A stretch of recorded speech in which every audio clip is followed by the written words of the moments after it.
Bom dia, galera! Essa semana nós iniciaremos um novo tópico, Memory and Resistance, What Can We Learn from the Past? Nós vamos estudar sobre o Apartheid Museum, que fica em Joanesburgo, na África do Sul.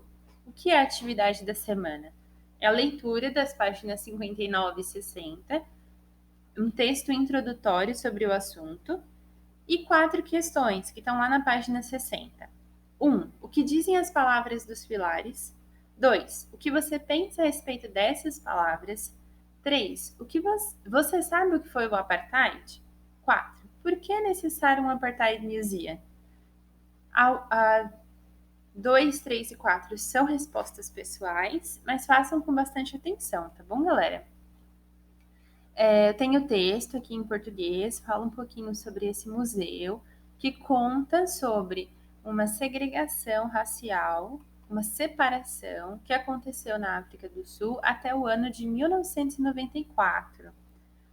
Ela começou em 1948 e foi até 1994, então ela terminou recentemente. Eu vou ler para vocês duas placas. Primeiro, vamos dar uma olhadinha nos pilares. Os pilares, eu achei que a foto está muito pequena, então eu coloquei ela maiorzinha aqui para vocês. São as palavras que servem de base para a Constituição da África do Sul. São elas democracy, conciliation, equality, diversity, responsibility, respect, freedom.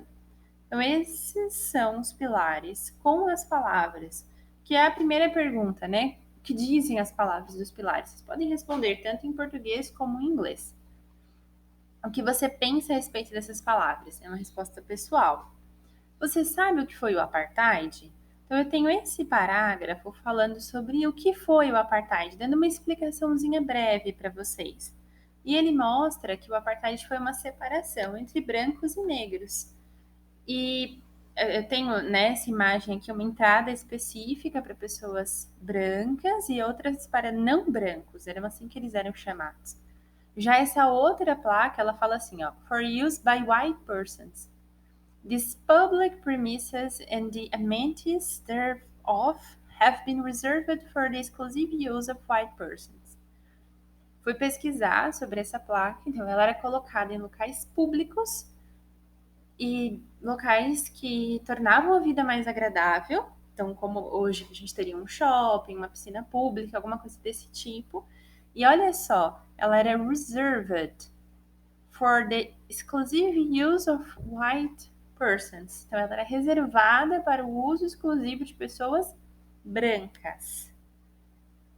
Com isso, vocês têm uma ideia do que foi o apartheid, né? Leiam, deem uma pesquisada. E aí vocês vão responder, na opinião de vocês, por que precisa ter um museu sobre isso? Então respondam as 4 perguntas e na semana que vem a gente vai ver um pouquinho mais sobre o assunto, tá bom, galera? Bom trabalho, qualquer dúvida me mandem mensagem.